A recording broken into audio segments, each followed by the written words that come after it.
گوشہ نور کیا ہے؟ گوشہ نور میں جب ہم آ جاتے ہیں تو ہماری ذمہ داریاں بھی کچھ بنتی ہیں. وہ کیا ہیں؟ ہم گوشہ نور میں کیوں آئے ہیں؟ گوشہ نور کیا ہے؟ اور گوشہ نور باقی جہاں جہاں قرآن کی تعلیمات دی جاتی ہیں خواتین کو، ان سے کس لحاظ سے مختلف ہے؟ یہ باتیں بڑی ضروری ہیں ہمیں سمجھنی، کیونکہ جہاں ہم وابستہ ہوتے ہیں، جدھر بھی ہم اپنے ایک اپنی روح کی افزائش کے لیے جاتے ہیں، اپنی روحانی رہنمائی کے لیے جاتے ہیں، اپنے قرآن کو سیکھنے کے لیے جاتے ہیں، رسول اللہ صلی اللہ علیہ وآلہ وسلم کی حیات مبارکہ کو، آپ کی سنتوں کو سیکھنے کے لیے جاتے ہیں، تو بہت ضروری ہے کہ ہمارے پاس اس کا پورا علم ہو، پوری آگہی ہو کہ جہاں ہم وابستہ ہوئے ہیں وہ ان کی یعنی ان کا مطمع نظر کیا ہے، ان کی سینٹرل تھاٹس کیا ہیں. تو یہ ساری کی ساری باتیں آج وقتاً فوقتاً تو ہم کرتے رہتے ہیں الحمدللہ، اور آج پھر میں نے سوچا کہ یہی پرانی باتیں ہیں جو ہم وقتاً فوقتاً کرتے ہیں، آج اس نشست میں ہم ان تمام باتوں کو دوبارہ سے دہرائیں، کیونکہ انسانی ذہن ایسا ہے کہ یہ بھول جاتا ہے. ہم بار بار اپنے آپ کو یاد کرواتے رہتے ہیں، ایک ہی طرح نماز پڑھتے ہیں نا 5 ٹائم، اور آپ دیکھ لیں کہ 5 اوقات کی نماز میں کیفیات مختلف ہوتی ہیں. کبھی ایسا نہیں ہوا کہ اگر آپ بڑی تگ و دو کر کے محنت کر کے ایک خاص قسم کی حضوری قلب کے ساتھ نماز پڑھنی سیکھ لیں، یعنی ایک دن آپ نے بڑی زبردست بڑی کوشش اور سٹرگل کے بعد بہت یعنی روحانی کوشش کی بات کر رہی ہوں، وہ کرنے کے بعد آپ نے بڑی پیاری نماز پڑھ لی، تو ایسا نہیں ہوگا کہ اگلے دن کیفیات اس سے آگے جائیں. ایسا نہیں ہوتا. یہ روح کا سفر بڑا عجیب سفر ہے. اس میں استقامت کو قائم رکھنا بڑا مشکل ہوتا ہے. اس میں ہر وقت یا تو آپ اوپر جا رہے ہوتے ہیں یا نیچے آ رہے ہوتے ہیں. اس میں سٹیبلٹی بڑی مشکل ہے، بڑی مشکل ہے، بہت ہی مشکل ہے. اسی لیے ہم دیکھتے ہیں کہ نبی کریم صلی اللہ علیہ وآلہ وسلم نے ہمیں جو صبح و شام کے اذکار بتائے ہیں، ان کے لیے کیا کہا گیا کہ وہ ڈیلی پڑھنے ہیں. صبح و شام کے اذکار ہم نے روز پڑھنے ہیں. ایسا نہیں ہے کہ آج پڑھ لیے بس ایک دفعہ اللہ کی پناہ مانگ لی تو مانگ لی، ختم خلاص. ایسا نہیں ہے. کیوں؟ کیونکہ یہ جو دشمن ہے ہمارا، ابلیس لعین شیطان جو ہمارے ساتھ لگا ہوا ہے، یہ بڑا مکار اور عیار ہے. یہ ایک لمحہ بھی نہیں چوکتا، اور جتنا کوئی قدم بڑھاتا ہے رب کی جانب، یہ بھی اتنی ہی نئی تیاری کے ساتھ حملہ کرنے کے لیے آ جاتا ہے. اس وجہ سے ہمیں بار بار اچھی باتوں کی ریپیٹیشن ضروری ہوتی ہے، ہمیں جاننا ضروری ہوتا ہے، آگہی ضروری ہوتی ہے. اور اسی وجہ سے آج میں نے سوچا کہ ہم اسی موضوع پر بات کریں. اپنی اصلاح باطن کے حوالے سے تو ہم بات کرتے رہتے ہیں، لیکن گوشہ نور کا مقصد جو ہم نے گوشہ نور کو جوائن کیا ہے، یہ مقصد کیا ہے؟ ہم اس مقصد کو پا سکتے ہیں. اگر ہم پا سکتے ہیں تو اس کے لیے ہماری ذمہ داری کیا ہے؟ ایسا نہیں ہے کہ ہم نے جوائن کر لیا تو ہمیں سب کچھ مل جائے گا، ایسا قطعاً نہیں ہے. ہم نے جب اس کو جوائن کرنا ہے، اس کو جوائن کر لیا تو ہمیں اپنے پورے ہوش و حواس کے ساتھ، پورے عقل و فہم کے ساتھ اپنے آپ کو اس کی تعلیمات میں ڈھالنا ہے. یہ کرنے کا کام ہے. اور جیسے انسان جو ہے یہ 2 چیزوں کا مرکب ہے، ایک ہے اس کا جسم اور ایک ہے اس کی روح.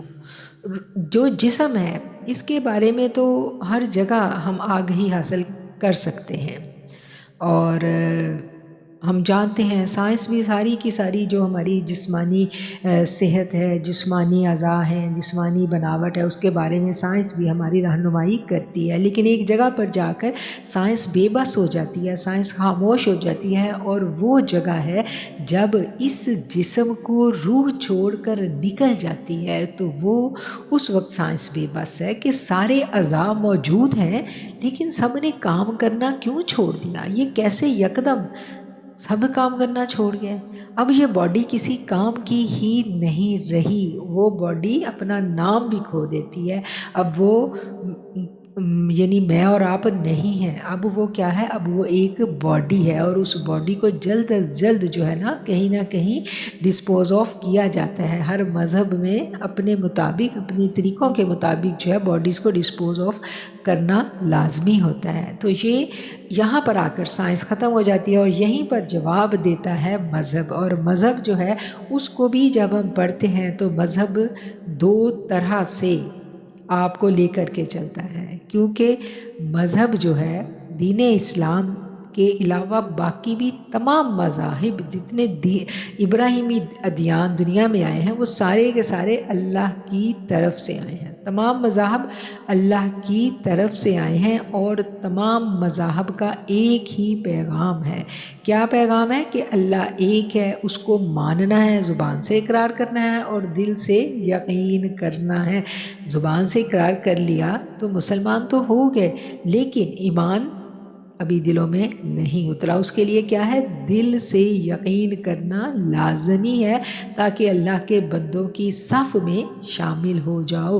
اور اب دل سے یقین تو کوئی بھی نہیں دیکھ رہا، اس کو کوئی جانتا ہی نہیں ہے دل سے یقین کیسے۔ مجھے بھی نہیں پتا، آپ کو بھی نہیں پتا کہ ہمارے دلوں میں کیا ہے۔ دل کا راز صرف اللہ جانتا ہے، صرف اللہ، یا پھر وہ جس کو اللہ یہ نکاح دے دے۔ میرے آقا علیہ السلام نے اپنی حیات مبارکہ میں ناموں کی ایک لسٹ جو تھی وہ ایک صحابی کو دی تھی۔ آپ نے ان صحابی کو پاس بٹھا کے کچھ لوگوں کے نام لکھوا دیے تھے، اور میرے آقا نے فرما دیا تھا کہ یہ لوگ منافقین ہیں، ان کے دلوں میں نفاق ہے، لیکن اس کے باوجود ان کے نام ڈسکلوز نہیں کیے گئے، کیونکہ یہی مشیت الہی ہے۔ اللہ تعالیٰ نفاق کا پردہ اتنی جلدی چاک نہیں کرتا، لیکن اللہ یہ قوت اور یہ قدرت اپنے انبیاء کو دے دیتا ہے کہ وہ اصلی چہرہ دیکھ بھی سکتے ہیں اور اصلی چہرہ پہچانتے بھی ہیں، لیکن اسی میں میرے رب کی مصلحت ہوتی ہے کہ وہ خاموش ہوتے ہیں۔ ہم دیکھتے ہیں کہ جب سیدنا عمر فاروق کے وصال کا ٹائم آیا تو ان کے جب وصال کا ٹائم آیا، غالب گمان میرا ہے کہ وہ سیدنا عمر فاروق تھے، تو انہوں نے ان صحابی کو پاس بلایا اور بہت زور دے کے کہا کہ پلیز مجھے بتاؤ کہ کہیں اس لسٹ میں میرا نام تو موجود نہیں ہے۔ تو اتنے بڑے کبار صحابہ جو خلیفہ وقت بنے، جن کو عشرہ مبشرہ میں شامل کیا گیا، وہ بھی اس خوف میں تھے کہ کہیں نفاق ہمارے دلوں کے اندر موجود تو نہیں ہے۔ تو گویا نفاق ایسی ایک خطرناک بیماری ہے، ایسا ایک خطرناک وائرس ہے جو کسی کے بھی دل میں جڑ پکڑ سکتا ہے، اور اسی پر جو محنت ہے وہ ایک مومن ساری زندگی کرتا ہے، اور یہ اس کا اور اس کے رب کا معاملہ ہوتا ہے۔ اس میں میں اور آپ یا کوئی مینٹور، کوئی استاد، کوئی پیر جو ہے نا وہ درمیان میں نہیں آتا۔ ہر بندے کا اپنا ذاتی معاملہ ہوتا ہے۔ اگر عقل سے دیکھا جائے تو ہمارے ذہنوں میں یہ خیال آ سکتا ہے کہ جب میرے آقا علیہ السلام کو موجود تھا کہ میری محفل میں میرے ارد گرد کے لوگوں میں یہ شخص منافق ہے، اور یہ منافق ہی مرنا ہے، اس نے نفاق پر ہی اس کو موت آنی ہے، تو پھر میرے آقا نے ان کو قتل کیوں نہیں کروا دیا؟ ان کو اپنی محفلوں میں آنے سے روک کیوں نہیں دیا؟ تو یہ ایک ایسا پوائنٹ ہے جس کو ہم تھوڑا سا غور و فکر کریں تو ہمیں سمجھ میں آ جاتا ہے کہ یہ دنیا ایسے ہی چلنی ہے۔ یہ دنیا میں خیر شر ہر وقت موجود رہنا ہے۔ ایسا نہیں ہے کہ شر کو مکمل طور پر ختم کر دیا جائے، کسی بھی دور میں مکمل طور پر ختم نہیں کیا گیا، کیونکہ یہی میرے رب العالمین کی مشیت ہے۔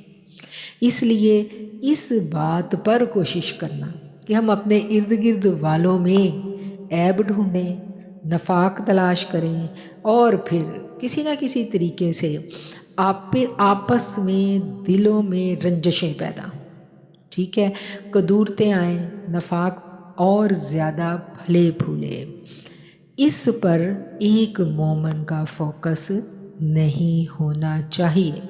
اور جب ہم اصلاح باطن کے سفر پر چلتے ہیں، جس کو ہم تصوف کہتے ہیں، جس کو ہم صوفیہ کرام کی تعلیمات کہتے ہیں، تو اس میں ہمیں سب سے پہلا سبق جو حضرت شیخ محی الدین سید عبد القادر جیلانی کا قول ہے، وہ قول پڑھا کر سمجھایا جاتا ہے کہ مخلوق کے لیے بے ضرر ہو جاؤ اور مخلوق کو بے عیب دیکھو۔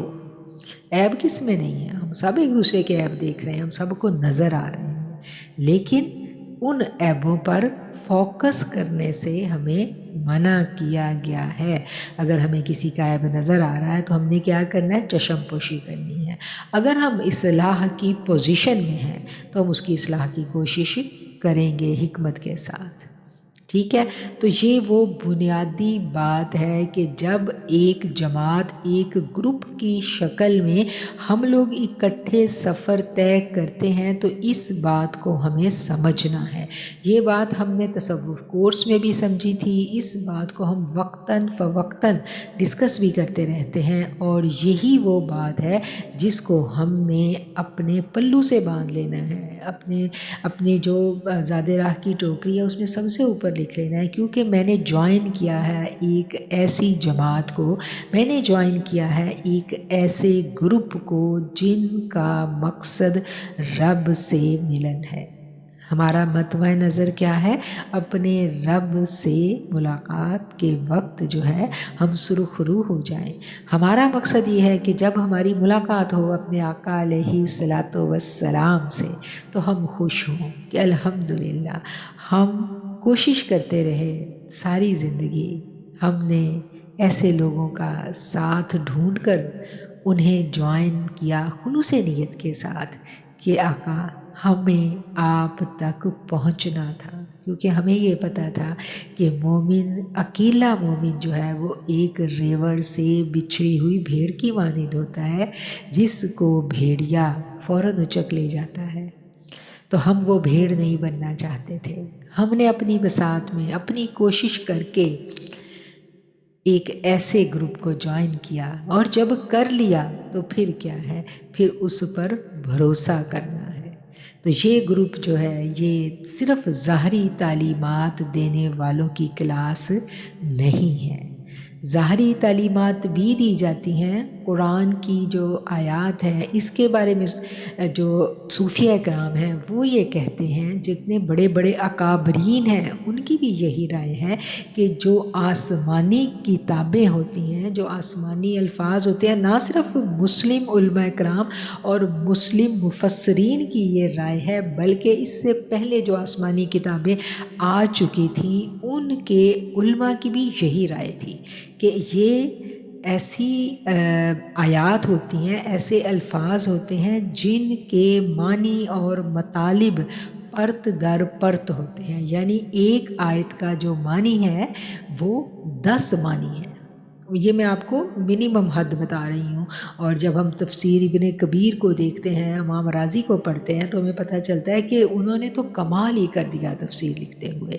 ہم بات کر رہے تھے قرآن کے معنی اور مطالب کی کہ ہر آیت کے 10 معنی ہیں، اور 10 معنی جو ہیں وہ سارے کے سارے معنی ایک شخص اگر سمجھ لے، سیکھ لے تو وہ کوئی بہت کمال کا بندہ ہے۔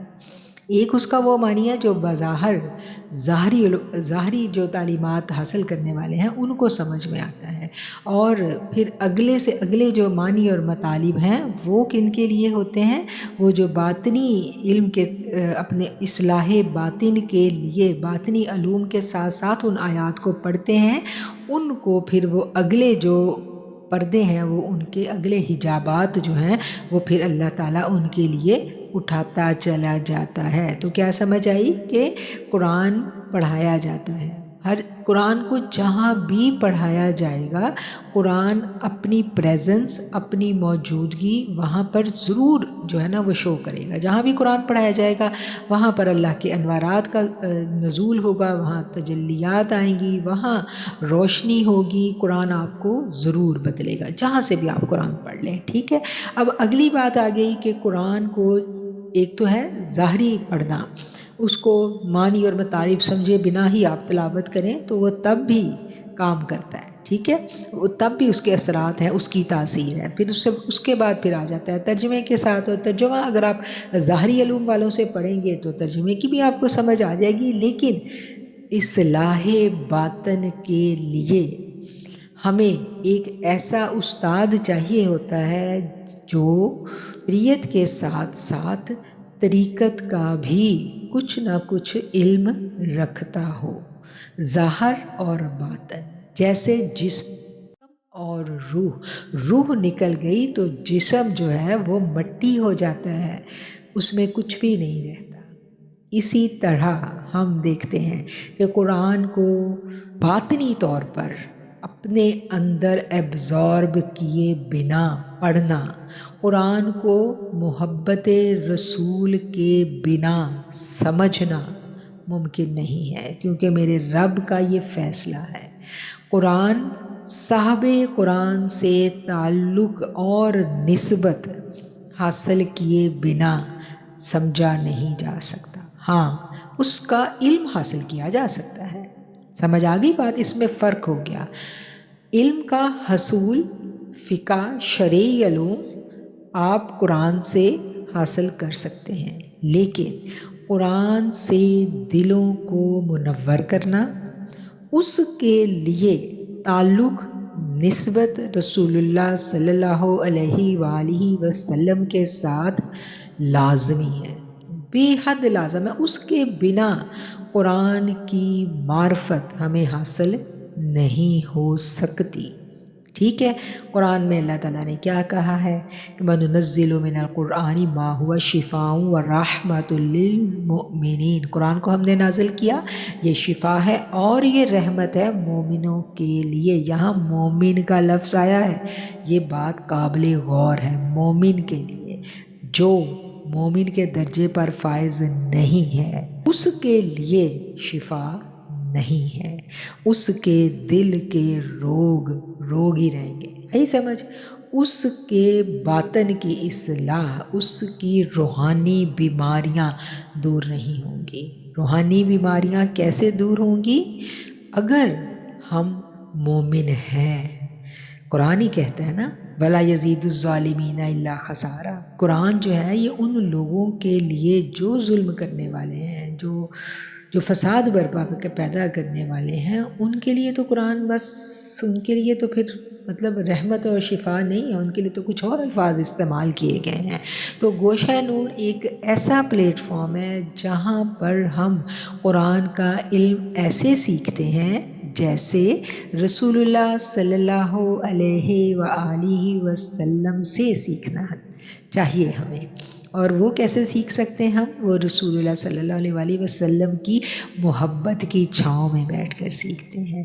آقا کے ساتھ جب تک ہمارا تعلق ادب کا, محبت کا راسخ نہیں ہوگا, قرآن ہمارے لیے شفا اور رحمت نہیں بن سکتا. یہ بات حقیقت ہے اور یہ بات قرآن سے ثابت ہے. ٹھیک ہو گئی بات. اب گوشہ نور کیا ہے؟ گوشہ نور ایک ایسا پلیٹ فارم ہے جہاں پر ہم قرآن سیکھتے ہیں محبت رسول صلی اللہ علیہ وآلہ وسلم کے ساتھ, اور پنجتن پاک جو ہیں ان کی محبت کے ساتھ, کیونکہ ان سے محبت کرنے کا بھی ہمیں رسول اللہ نے حکم دے دیا. اللہ نے کیا کہا؟ اطیعوا اللہ واطیعوا الرسول. تم اطاعت کرو اللہ کی, تم اطاعت کرو رسول کی. اللہ نے اپنے آپ کو رسول صلی اللہ علیہ وآلہ وسلم سے کبھی جدا نہیں کیا. اللہ اللہ ہے, ٹھیک ہے, اللہ واحد ہے, اللہ کا کوئی شریک نہیں ہے. یہ میرے رب کا فیصلہ ہے. یہی ہمارا پہلا کلمہ توحید, پہلا کلمہ جو ہے ہم پڑھتے ہیں, پہلا کلمہ طیب یہی ہے. اور اس کے بعد یہ توحید کی گواہی ہم سارے کلموں میں دیتے ہیں.